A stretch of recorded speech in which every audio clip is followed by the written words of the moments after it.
Hi, everybody. It's Sandra from the Funky Pickle. Welcome to part 2 of my jewelry store haul. I got a phone call that somebody was selling out the contents of their vintage jewelry store. So I've been going through that little by little. I don't want all the contents. There's actually a lot of stuff I'm not interested in at all. But I've been getting some very interesting pieces, a lot of old pieces, some antique pieces, and a lot of Victorian things, just a lot of things that are right up my alley. So glad that you came to my jewelry show today.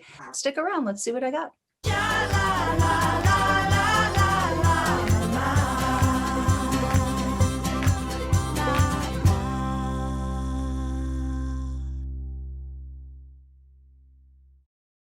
So let's start out with a big bang. Why not, right? So what do you think about this? This is so big. You see how big this is? It's also very, very heavy.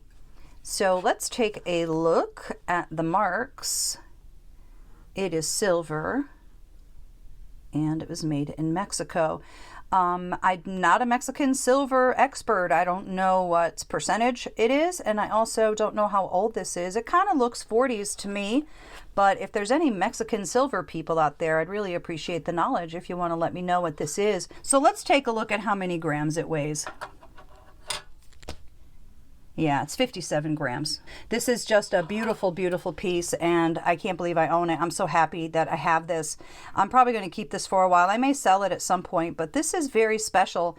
Now, I did do a Google Lens search, and I couldn't find anything really as nice as mine, like anywhere.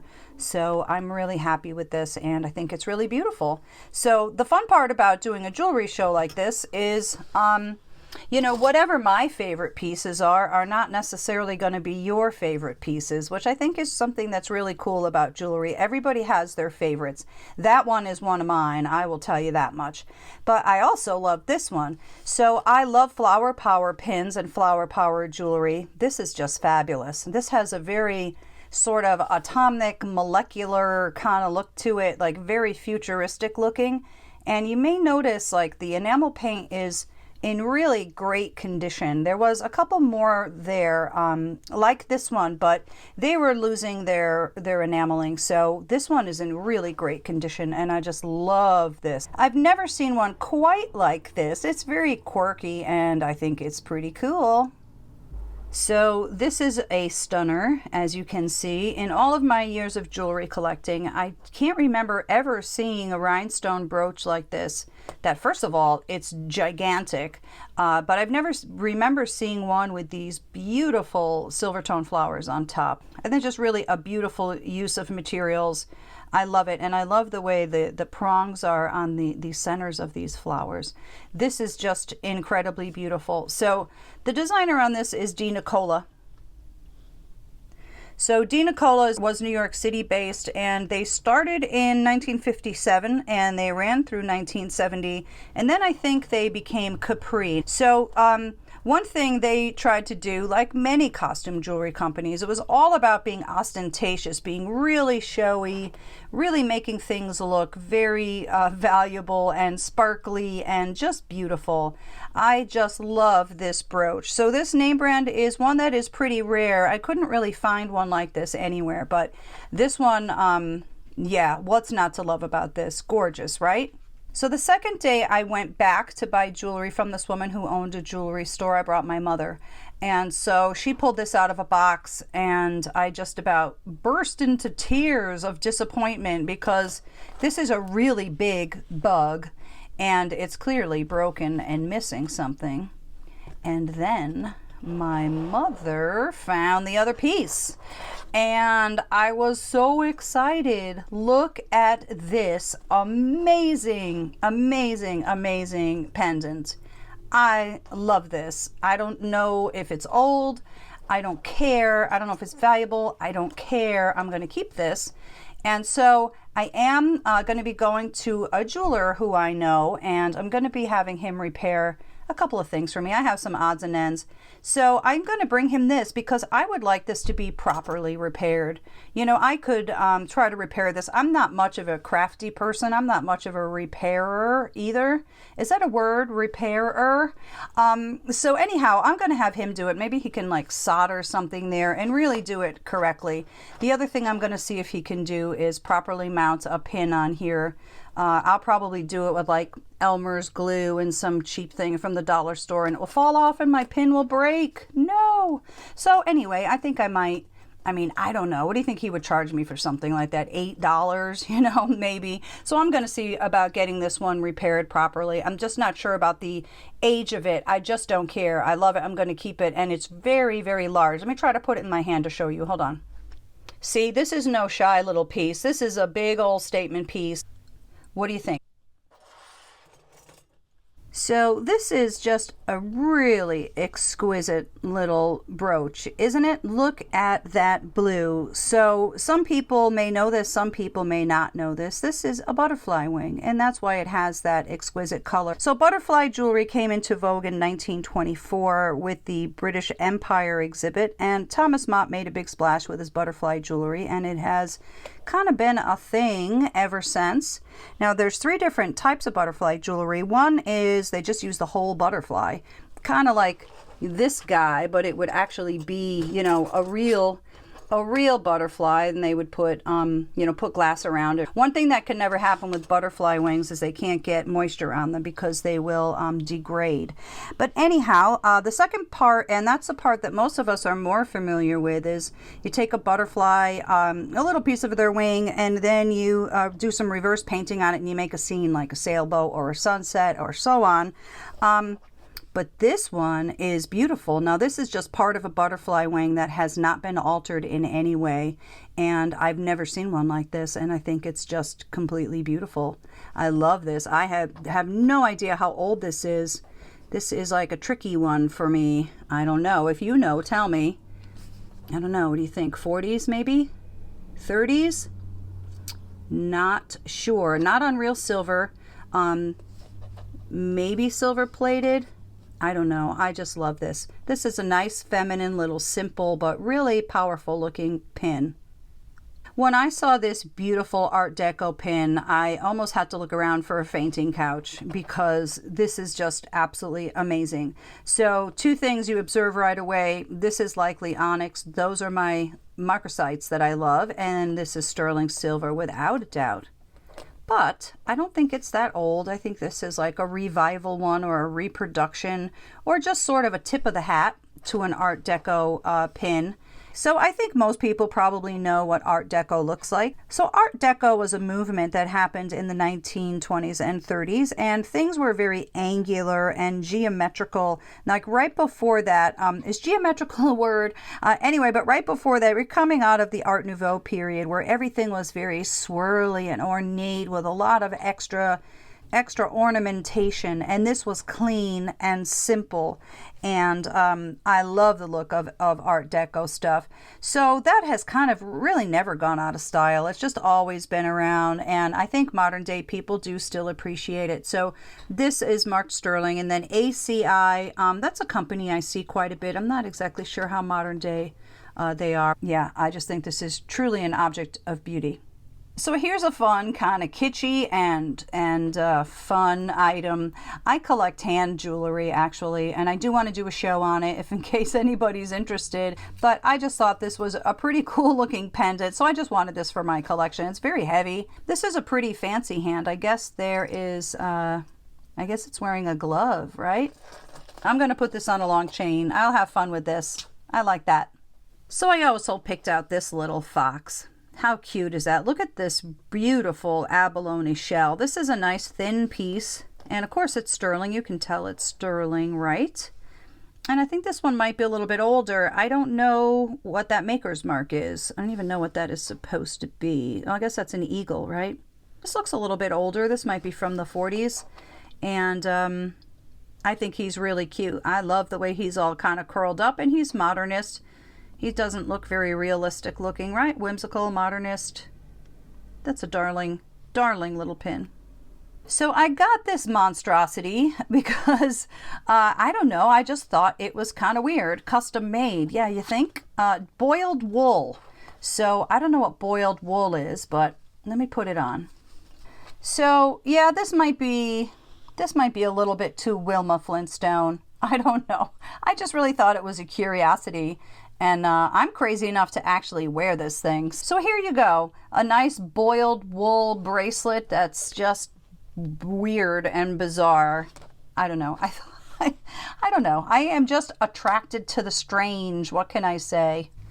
How darling is this little bow pin with the 4-leaf clover? Isn't that cute? That is glass in front of there. That's a real 4-leaf clover. So of course all clovers have 3 leaves. This is just sort of a weird mutation that happens sometimes. Only 1 out of 10,000 clovers are 4 leaves. So 3-leaf clovers, which are also called shamrock, the Irish sort of took it to represent the Trinity. And then I think when you find 4, I think that 4th leaf is luck. Now I thought that I read somebody in the 90s like did something to like genetically modify clovers, and now they can just be grown like with 4 leaves, no problem. I don't know if that's true or not. I should try to look that up. So I'm not sure if modern day they're as rare as they used to be, but in this time this was rare, and I just think this is very lovely, and I just kind of think it's sweet that somebody wore this for good luck and probably, you know, gave it as a gift to somebody. I always like to think of a story. You know, maybe a grandma gave this to their granddaughter for their 16th birthday or something like that. I mean, we'll never know, but I think it's kind of fun to think about. That's a very sweet little pin. It's probably from the 19, I don't know, I guess it's got that 40s look. Sweet item. So here's a pretty vintage celluloid necklace. I don't know, this may be from the 30s. And this is quite nice. Now, I don't usually notice seam lines on celluloid, so I think it's celluloid. I think they can have seam lines, but yeah, I'm just really not sure. But I love this necklace. It's very, very long, and it's very cool. You know what I like about it is this part. Oops. I like this part right here. I don't know, I just really like that shape right there. But one thing about this necklace is it's very, very light, so it'd be very comfortable to wear. It's really like a feather. And I know people collect celluloid and plastic jewelry, which I'm also going to be doing a video on, by the way, at some point. What do you think of this one? This is gorgeous. This is probably from the 50s, I would guess, maybe the 60s. This is pretty outstanding. Look at the shape of it. What a color combination is this? Not only those rich royal blues, but then these sort of teal blues and purple with some gold tone accents. That's gorgeous. Look at the height on this too. Just notice that. This is beautiful. And you may notice this stone. Oh, is that not going to come across on my camera? Darn it. Yeah, I guess it does a little bit. Not really. So that middle stone, it looks sort of like there's different colors in it, even though it's just blue. Is that showing up at all? Anyway. This is beautiful, and it does look much, much better in person than it does on my camera. So I thought that was just pretty gorgeous. Love it. So then I found yet another Metropolitan Museum of Art piece. If you've watched any of my videos lately, you will know that I love this stuff so much. How beautiful is this necklace with the earrings? It also came with this little information paper. So jewelry played a prominent role in ancient Greek life, ritual, and death. Artistic representations of daily activities reveal how affluent Greeks used jewelry to display wealth and prestige. You know, a lot like today, right? Jewelry often passed from generation to generation as family heirlooms.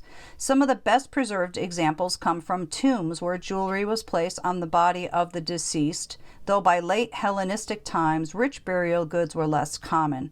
The museum's collection includes a parure, which is a matching set comprising a necklace with earrings of gold and agate. All are decorated with large cabochon garnets. Such fine parures are rare in comparison to material from rich burials in the early part of the Hellenistic period.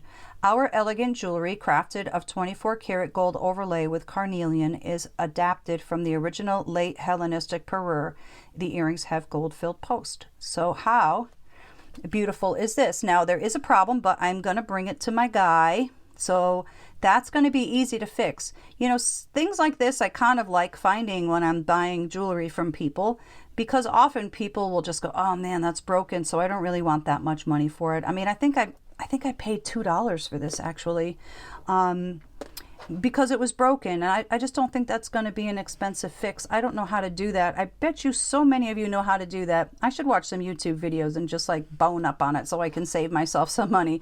But anyway, I'm going to just bring this and have this repaired. But I think this is such a stunningly beautiful set. So here's yet another beautiful, beautiful mourning brooch. And I love this gold work around. Isn't that so fancy and nice? I love this. There is hair in there. You know, a lot of people think this is extremely morbid. A lot of collectors really shy away from it, and I think there's something very lovely about it. So here's our old tube hinge. It also can be called a T hinge because it is shaped like a T. And you may notice this pin comes out a little bit longer than the piece itself, with, of course, a C clasp. Isn't that beautiful? So I don't think this one is gold. I think this one is also gold filled. So I can see on some of the wear areas, and the wear areas would sometimes be like in the highest part, or just where somebody would constantly grab it through the years. And they'll pick it up and hit like whatever that point is on jewelry. So through decades and decades of doing that, that gold just wears away from your fingers, your sweat, your oil on your hands. But I think this one is nice. Look at that. It can also be worn as a pendant. How nice. Yeah, I love this. I wish I knew who you were. So here's another great vintage brooch. Look at this. How cool is this? I love that. Oh, is it marked? I did not think it. Oh, look at that. Huh. Go figure. Sterling. I didn't even notice that. Well, it looks like this is sterling with maybe a copper plating. And a lot of this copper is sort of coming off. It's not really in great condition, but I mean, I wouldn't mind wearing this. That wouldn't bother me. It's clearly just, it's an old item. This is probably from the 30s or 40s. I think it's really cool. I like it. I really like these yellow stones too. Interesting. Look at this crazy ring. I mean, you know, this is really a high setting. That's like really crazy. Let me try it on. Hold on. Woo! Wow, that's really interesting. I really do like this. Now that is some sort of a stone. Let me take it off again. Hold on.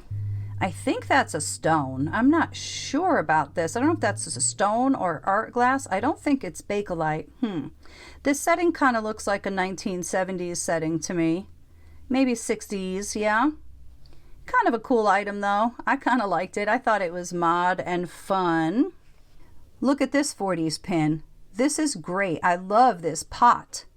It looks kind of cool. It almost looks like flames, and then it's repeated in the petals of the flowers. I love this. What a great piece.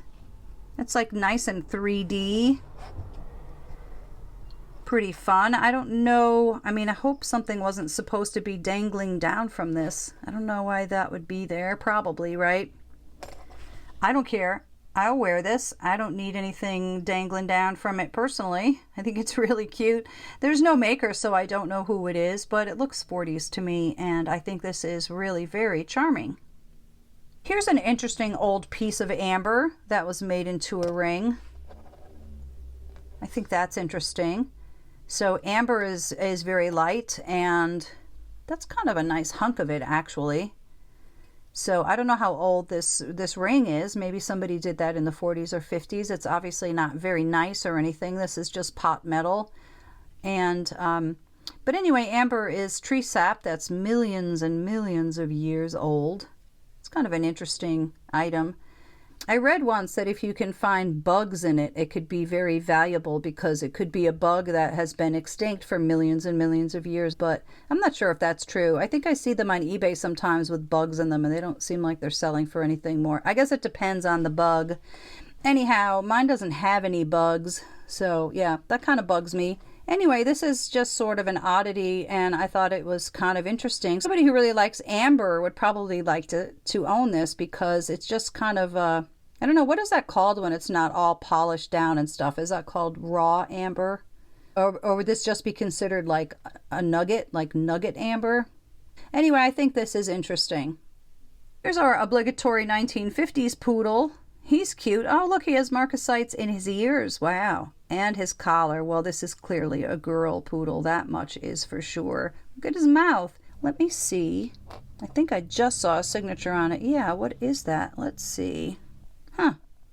Germany. Really? Okay, wait. Is that another signature? So I guess that just says sterling silver. That's what it looks like. A lot of it is sort of worn away. Either that or it wasn't so cleverly stamped back in the day. But that's interesting. I didn't even know that was marked. I like you. So I really do like clear rhinestones, but I kind of shy away from them. I don't buy them that often. They don't seem to sell well. You know, I do sell on eBay. I do resell some of my things. And so, by the way, that's why sometimes I talk about what I paid for things or what I think things might sell for. I'm not trying to be tacky, but I know some people want to sell jewelry or already do sell jewelry. So that's why I mention that sometimes.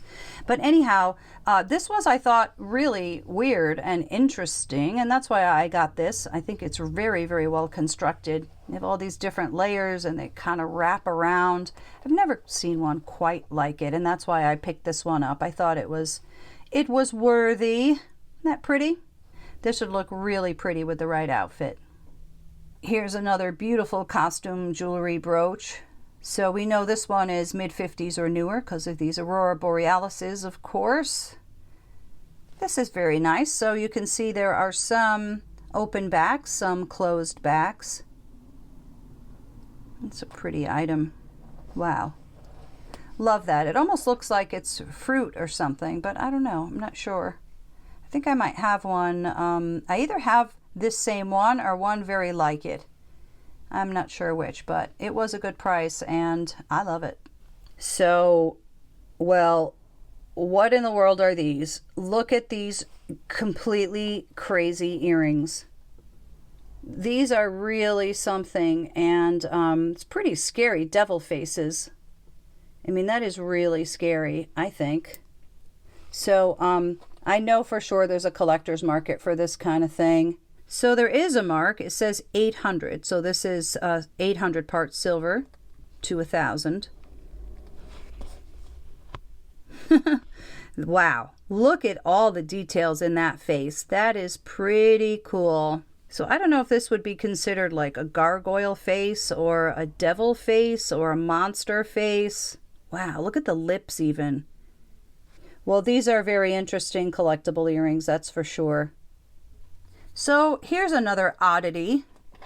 I've just never seen a glass bracelet before. There's the maker's mark. I don't know who that is.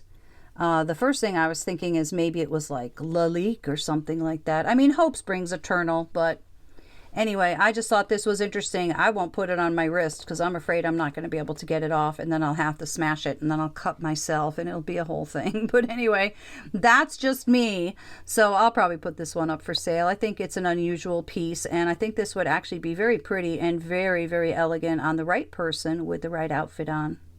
Here's a quite interesting old necklace, I think. I love this. I love the chain here. And I believe these shells are called cowrie shells. And I think it's just kind of neat. I like that catch a lot. This says sterling on it. So I just thought that was odd and interesting, and yeah, I like it. It's different. So here's an old piece of carved bone. This looks like this might be very, very old indeed. I'm not sure. I have no idea how you would date something like this. It's not signed.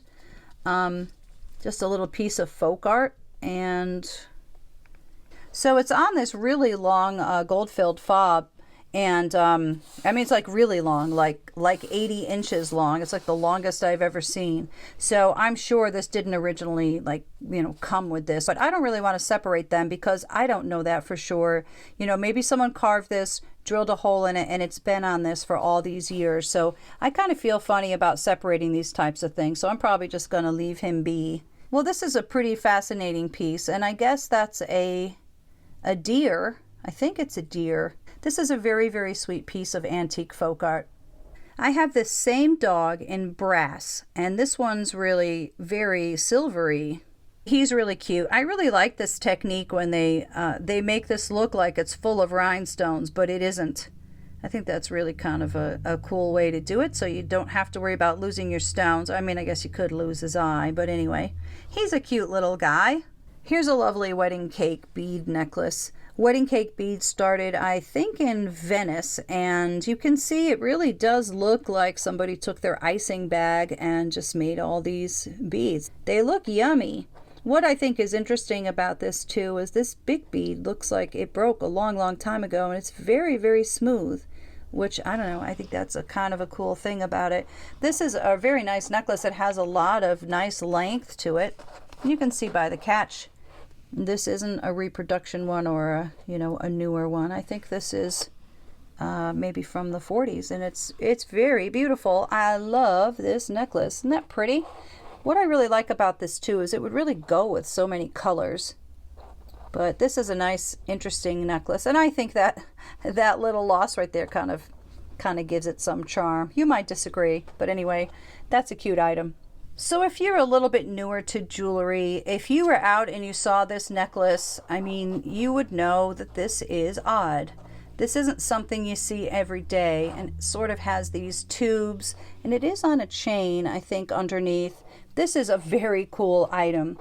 So I like to buy stuff like this just because it's so different, and when it's different, it might be rare, and when it's rare, it might be worth money. So of course, might, you know. So it's signed by Marcin Tominski, and I think this person, I looked it up quickly, I can't remember. I think it's a woman. I think she's from Poland, and I think this might have a little bit of value to it.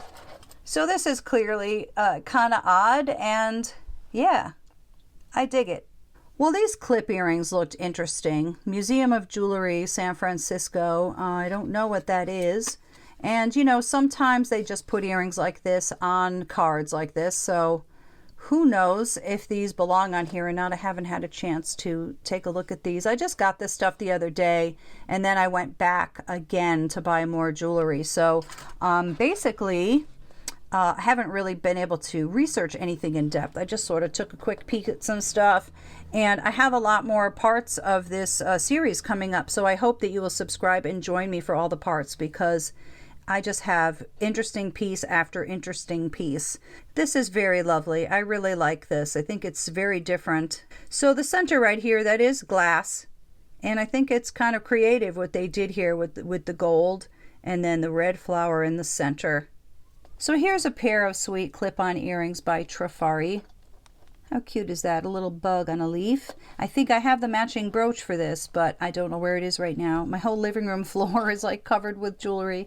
But anyway, there's the signature. So this dates this piece from between 1955 and 1969. The Trifari, the T has a crown over it, and then there's the copyright symbol, which is, of course, a C with a circle around it.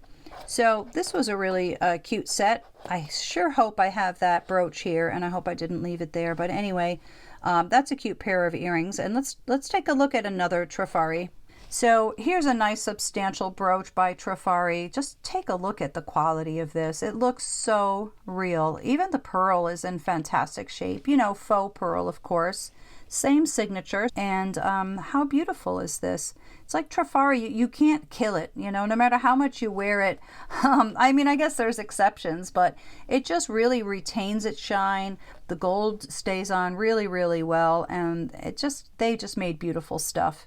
I find Coro and Trifari and Listener even all the time. Sarah Coventry I find all the time, but here's a name brand I don't find all the time. I also don't find purple jewelry all the time.